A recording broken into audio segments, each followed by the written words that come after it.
पार्टीसँग छलफल गरेर हामी त्यो गर्न नसक्ने पनि होइन हैन यो विषयलाई त्यो खालको गम्भीरता आवश्यकता महसुस गर्ने कि नगर्ने अब पार्टीहरू बीचमै र परिवारिक अध्यादेशबाटै त्यो एक्ट ल्याउन त्यो चाहिँ यस्तो हुन्छ अहिले हामी संविधान सभाको निर्वाचनमा गइरहेका छौँ छिट्टै संविधान सभाको निर्वाचन पछाडि हुने संविधान सभा चाहिँ व्यवस्थापिका संसद पनि काम गर्ने हुनाले सायद अहिले त्यो दिशातिर जानु पर्दैन कि हैन तर पनि यो छलफल गरेर आवश्यकता महसुस यो विषयको संवेदनशीलतालाई ध्यान दिएर विषय त अत्यन्तै संवेदनशील छ त्यसकारण यसको संवेदनशीलता ध्यान दिएर किन पर्खने भन्ने पनि गर्न सकिन्छ राजनीतिक दलहरूको भूमिका चाहिँ कस्तो हुनुपर्छ यो विपद जोखिम व्यवस्थापन वा न्यूनीकरणको लागि त कस्तो खालको भूमिका राजनीतिक दलहरूले खेल्नुपर्छ ताकि यो न्यूनीकरण होस् व्यवस्थापन होस् अन्यथा नलाग्ने हो भनेदेखि अहिलेसम्म जुन उदासीनता जस्तो देखिएको छ त्यो चाहिँ रहन भएन हेर्नुहोस् यो मुलुक सञ्चालन गर्ने राजनीतिक दलहरूले हो हैन त्यो सरकारमा हुनुहुन्छ अथवा बाहिर हुनुहुन्छ उहाँहरूले चाहिँ निर्देशन दिने हो हामीलाई पनि त्यो निर्देशनको खाँचो छ हामीले पनि काम गर्दाखेरि हामीलाई कतैबाट चाहिँ यसो यतातिर जाऊ भनेर भन्दैदेखि चाहिँ सजिलो हुन्थ्यो हामीलाई पनि अघि हामीसँग अथोरिटी छैन अथोरिटी उहाँहरूसँग छ भन्दाखेरि यो जुन अहिले भन्नुहोस् न अहिले आज नै जुन छलफल भयो अथवा रिपोर्टमा जुन आयो त्यो देखेपछि त बेपत्ता उत्साहको वातावरण आयो नि उहाँहरू जस्तोले यस्तो कुरा यति चाहिँ बुझिदिनुभयो भनेदेखि त्यो त यो मुलुकबाट चाहिँ हामीले बिदा गर्न सक्छौँ जोखिमलाई भन्ने चाहिँ नि त्यो चाहिँ मेरो पहिलेदेखि विचार थियो त्यसलाई चाहिँ झन् पुष्टि भयो यत्रो वर्ष यहाँ विपद न्यूनीकरणको विषयमा लागिरहनु भयो अध्ययन गरिरहनु भयो अनुसन्धान गरिरहनु भयो यस्तो खालको नेसनल लेभलको एउटा यो डिजास्टर म्यानेजमेन्ट अथोरिटी बनाइयो भने चाहिँ साँच्चै निर्मूल गर्न सक्छौँ नेपालबाट विपद 20 वर्ष लाग्छ आजको भोलि हुँदैन तर 20 वर्षमा भुइँचालोबाट मान्छे नमर्ने पार्न सकिन्छ र त्यसले गरेको क्षतिलाई स्थानीय तवरमा सरकारको मुख नतारिकन त्यसलाई चाहिँ नि हामीले चाहिँ नि पुनर्निर्माणमा चाहिँ जान सक्छौँ सरकारले अलिकति मात्रै मद्दत दियो भने र सरकारले र अन्तर्राष्ट्रिय मद्दत अलिकति पाउने ठुलो भुइँचालो केसमा सानोतिनोलाई चाहिँ यसै बेहोर्न सकिन्छ न्यूनीकरण हो ठिक छ तर 20 वर्षपछि एकजना मानिसको पनि मृत्यु नहुने परिकल्पना हामी त्यसबाट गर्यौँ भने पनि हाम्रो भवन निर्माण संहिताले जसको पालना गरेपछि राज्यले भनेको छ भवन निर्माण संहिता अनुसार बनेका घरहरूमा मृत्यु हुँदैन घाइते हुन सक्छन् मूलतः राजनीतिक दलका शीर्षस्थ नेताहरूले धेरै विषयमा प्रतिबद्धताहरू गर्नुहुन्छ तर कार्यान्वयन हुँदैन भनेर जनताले आवेश आक्रोश आशंका व्यक्त गरिरहेका छन् यो विषयमा चाहिँ कसरी आश्वस्त गराउनुहुन्छ अहिले जुन हामीले चर्चा परिचर्चा गर्यौँ त्यो विषयमा जनताहरूलाई कसरी आश्वस्त गराउनुहुन्छ यो विषयको गम्भीरता र संवेदनशीलतालाई हाम्रो पुरै ध्यान गएको छ अहिले चाहिँ संविधानमा केही प्रावधानहरू सहित ऐन सहित अथोरिटी सहित डिसेन्ट्रलाइजेसन सहित बजेट सहित भोलिन्टियर्स ट्रुप सहित हैन हामी चाहिँ अगाडि जानुपर्छ त्यसमा दुईटै काम प्रिभेन्टिभ साइडको काम रिस्क म्यानेजमेन्टको काम र चाहिँ रेस्पोन्सको काम दुईटै काम गर्नुपर्छ तपाई प्रतिबद्ध हुनुहुन्छ दृढ रूपले प्रतिबद्ध छौँ तपाई हामी अब यो मुलुककै मूल कानुन संविधान बनाउने क्रममा छौँ त्यो संविधान निर्माणको सन्दर्भमा हाम्रो पार्टी एमालेको के प्रतिबद्धता हुन्छ भन्ने कुरा किटान गरेर हामी हाम्रा प्रस्तावहरू अगाडि सार्छौँ एक हाम्रा आफ्ना दलीय दस्तावेजहरूमा हाम्रा आफ्ना प्रतिबद्धताहरू किटान गरेर हामी उल्लेख गर्छौँ तेस्रो हाम्रो सङ्गठनात्मक संरचनाले यी विपद व्यवस्थापनको सन्दर्भमा आफ्नो सहभागिता र संलग्नता आफ्नो भूमिकालाई पनि हामी किटान गर्छौँ यसरी हामी कामको प्रारम्भ गर्छौँ विज्ञज्यू विश्वस्त हुनुहुन्छ उहाँहरूबाट आएको प्रतिबद्धता बहुत उत्साहित छु मैले मेरो चाहिँ नि कार्ययोजना बनिसकेको छ यस्तो महत्त्वपूर्ण कुरालाई चाहिँ नि जनतासम्म काम गरेर लैजाने चाहिँ नि त्यसमा चाहिँ नि हामीहरू प्रतिज्ञ छौँ अब हामी यही कुरा लिखित प्रतिबद्धताको रूपमा हामी लिन चाहन्छौँ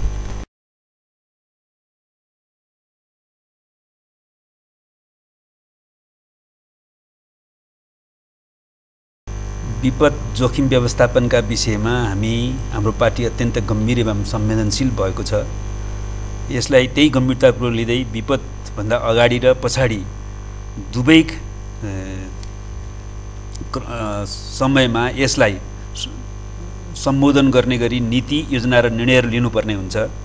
यस दिशामा राज्य र समाजलाई अगाडि बढाउन पार्टीको तर्फबाट खेल्नुपर्ने भूमिका खेल्न पार्टी प्रतिबद्ध छ यस सन्दर्भमा आगामी संविधान सभाबाट निर्माण हुने संविधानमा विपदबाट सुरक्षा सम्बन्धी मौलिक अधिकारको प्रावधान राख्न विपद व्यवस्थापन सम्बन्धी ऐन बनाउन, अधिकार सम्पन्न प्रधानमन्त्रीको अध्यक्षतामा विपद व्यवस्थापन प्राधिकरण छिटो गठन गर्न, राज्यले यो विषयलाई मूल प्रभावीकरण गर्न र पार्टीको तर्फबाट कार्यकर्ता र जनशक्ति स्वयंसेवकको रूपमा परिचालन गर्न समेत म र हाम्रो पार्टी प्रतिबद्धता व्यक्त गर्दछ।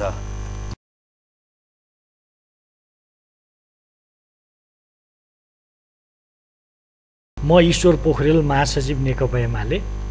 र यो विपद व्यवस्थापनको सन्दर्भमा मैले आफ्नो र मेरो पार्टीको प्रतिबद्धतालाई यसरी उल्लेख गर्न चाहन्छु।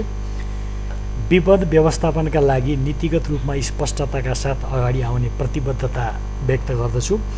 विपद जोखिम व्यवस्थापनका लागि नीतिगत र योजनागत रूपमा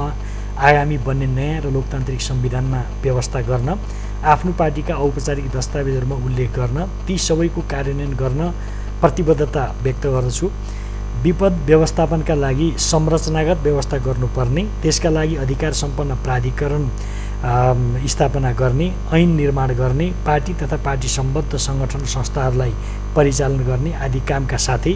निजी क्षेत्र र सम्पूर्ण समुदायलाई परिचालन गर्ने कुरामा ठोस ढङ्गले लाग्ने कुरामा व्यक्तिगत र पार्टीगत हिसाबले प्रतिबद्धता व्यक्त गर्दछु।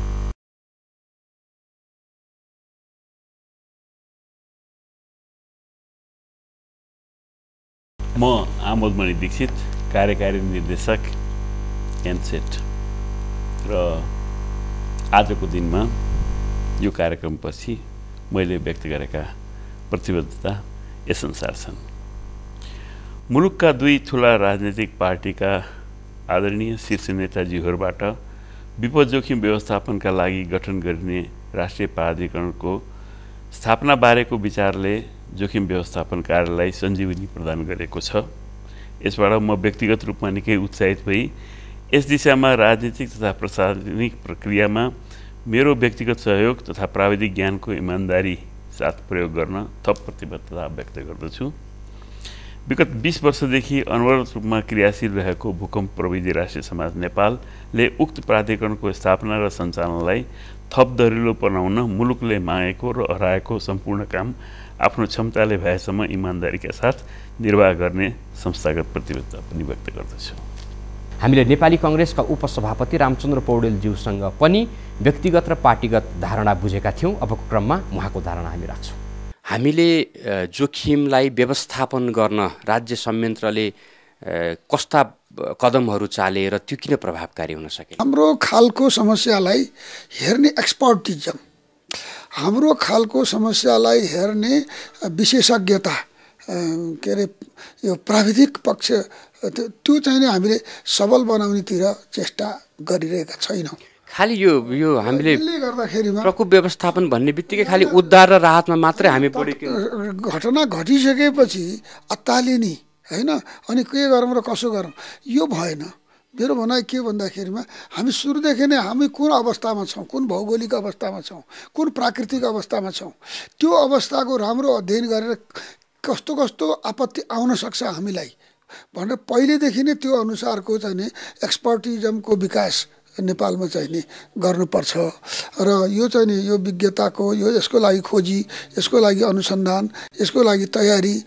राष्ट्रले चाहिँ नि जुन तयारी गर्नुपर्ने थियो त्यसमा कमी भइरहेको छ। पछिल्लो तयारी चाहिँ एउटा छुट्टै प्राधिकरण नै निर्माण गरेर जाने, एक्ट नै बनाएर जाने भन्ने चाहिँ अगाडि बहस चलेको छ। भनेको गृह मन्त्रालयको एउटा शाखाले मात्रै अब यसको व्यवस्थापन गर्न सक्दैन भन्ने हिसाबले अब यो प्राकृतिक आउन सक्ने सम्भावित प्राकृतिक विपत्ति को बारेमा पहिलेदेखि चाहिँ नि सोच बनाएर पहिलेदेखि नै त्यसको चाहिँ भविष्यवाणी गर्ने प्रक्रिया यन्त्रहरू जडान गर्ने कुरा, पूर्व सूचना दिने यन्त्रहरू जडान गर्ने कुरादेखि लिएर त्यस्ता अवस्था आउँदा के गर्नुपर्ने हुन्छ अथवा त्यो आउन नदिनलाई हैन, यो प्रिकसनरी चाहिँ नि मेजर के कसरी अपनाउनु पर्छ। कुनै त्यस्तो ठुलो चाहिँ नि प्राकृतिक प्रकोप पर्दा, ठुलो बाढी वर्षा, ठुलो चाहिँ नि भूकम्प हुँदाखेरिमा हैन, त्यसबाट जोगिन पहिले नै के गर्नुपर्छ, त्यसको निमित्त छुट्टै एउटा निकायले अत्यन्त गम्भीरतापूर्वक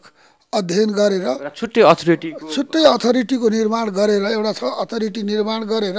त्यहाँबाट चाहिँ नि अब भविष्यमा यस्तो चाहिँ विपत्तिमा बढी क्षति बेहोर्न नपरोस् भन्ने कुराको सजगता अहिलेदेखि नै अपनाउन जरुरी छ। त्यसको लागि कांग्रेस त्यसको लागि नेपाली कांग्रेस प्रतिबद्ध छ। किनभनेदेखि सम्भावित खतरा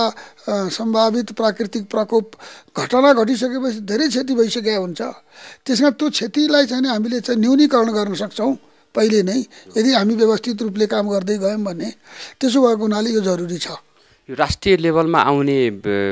राष्ट्रिय इस्युहरू पहिला पार्टीले एजेन्डा बनायो भने सजिलो हुन्थ्यो भन्ने कुरा हो। पार्टीगत एजेन्डा भयो भने पार्टीले सत्ता सञ्चालन गर्दाखेरि उसले त्यो नियमहरू अगाडि बढाउँछ। हेर्नुहोस् कांग्रेसले चाहिँ यो घोषणापत्र अथवा चुनावी अभियानमा यस्तो अझै सुन्नुहोस् हाम्रा घोषणापत्रहरूमा पनि यो कता कति यी कुराहरू आएका छन्। अझै सोसलिस्ट पार्टी एउटा प्रजातान्त्रिक समाजवादी पार्टीको हैसियतमा नेपाली कांग्रेसले पर्यावरण संरक्षणको कुरालाई महत्त्व दिँदै आएको छ। यो वातावरण संरक्षणको कुरा र यो आउन सक्ने सम्भावित प्राकृतिक प्रकोपलाई के अरे रोक्नको लागि त्यसबाट चाहिँ क्षति न्यूनीकरण गर्नको लागि राज्यले ध्यान दिनुपर्छ भन्ने कुरा हाम्रो चाहिँ सिद्धान्त र हाम्रा घोषणापत्रहरूमा पनि यदाकदा पर्दै आएकै छ। त्यसकारण अझ यसलाई हामी सशक्त रूपमा व्यवस्थित रूपले यो कुरालाई अगाडि बढाउँछौँ हामी।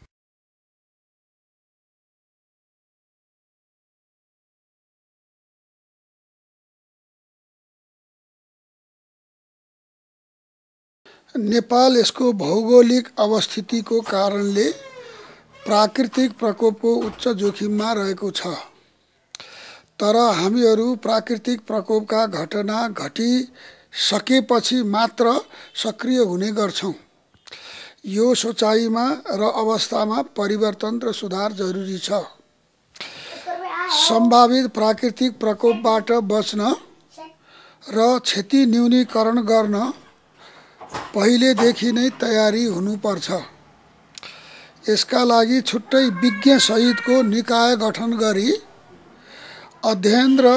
रोकथामको व्यवस्था हुनुपर्छ। नेपाली कांग्रेस वातावरण संरक्षणलाई प्राथमिकतामा राखेर राष्ट्रको उन्नतिमा सरिक रहने पार्टी हुनाले यस विषयमा विशेष प्रबन्धको पक्षमा छ। हस्, धेरै धन्यवाद। यहाँहरूलाई लिखित प्रतिबद्धता पनि आइसकेको छ। विपद जोखिम व्यवस्थापनको लागि अधिकार सम्पन्न प्राधिकरण गठन होस्, हाम्रो चाहना पनि यही नै हो। र यो सँगसँगै ऐन कानुन जे आवश्यक छ यो पनि बनेर जाओस् र आमोद सरले भने जस्तै 10, 15 या 20 वर्षमा यो प्रकोपको कारण आर्थिक, भौतिक र मानवीय क्षति न्यूनमा हामी झार्न सकियोस्। धेरै धन्यवाद यहाँहरूको यो उपस्थिति र समयको लागि। र यो सँगसँगै आजको लागि टक अफ द टाउनको समय पनि यही सकिन्छ र अर्को हप्ता हामी पुनः सुरक्षित र सभ्य समाज र सहर निर्माणको अर्को बहस जोड्ने गरी उपस्थित हुनेछौँ। सम्पूर्ण युनिट सहित म सुनिल पनि आज्ञा चाहन्छु। नमस्ते। Talk of the town.